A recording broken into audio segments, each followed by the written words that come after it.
Hi there, this is Brother Adrian Panganiban here on Preacher in Blue Jeans. Pwede ho bang magkwento? Kwentuhan lang tayo ngayon. There was a time that my car broke down. Usually I would drive my car wherever I will go.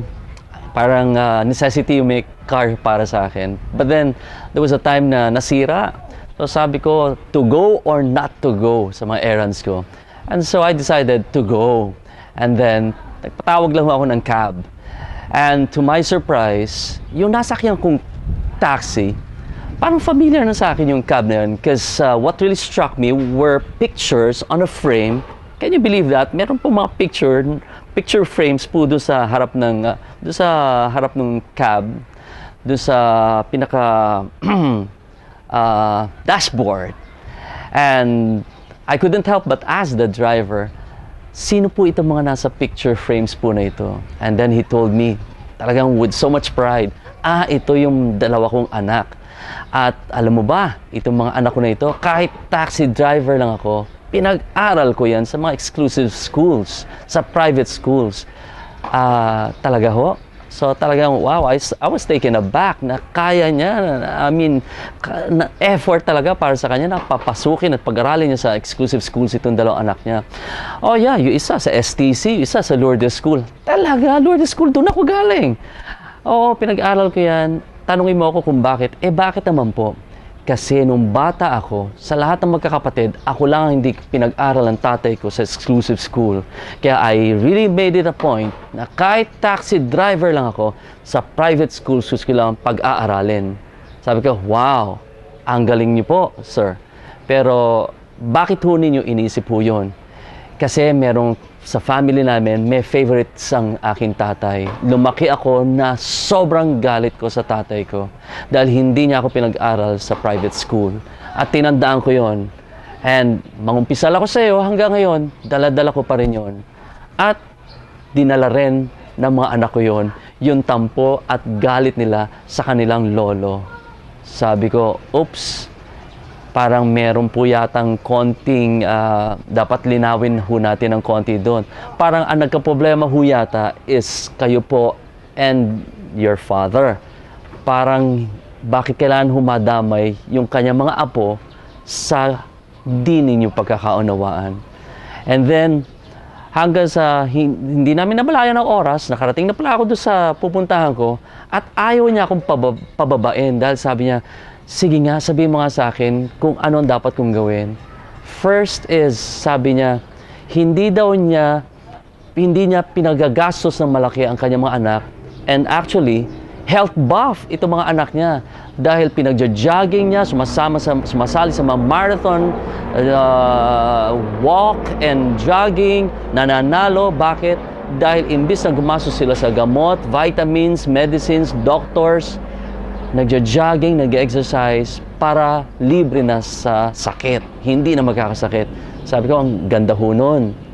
Pero ho, ang hindi ho yata natin nakikita o hindi natin tinatrabaho, yung kagalingan ng ating kalooban o ng ating kaluluwa. Siguro ho, it's about time na ilapit ho ninyo yung mga anak ho ninyo sa inyong tatay. Kasi ho, kung ano yung naging problema ninyo, hindi naman dapat yata kasama yung mga anak ninyo sa naging problema ninyo. Sabi niya, actually, ngayon nga, bedridden na yung father ko at hindi ko pinapupunta yung mga anak ko sa kanya. And medyo naghihintay na lang, waiting na lang. Pero sa nadinig ko sa iyo, siguro it's about time. Makikinig ako sa iyo.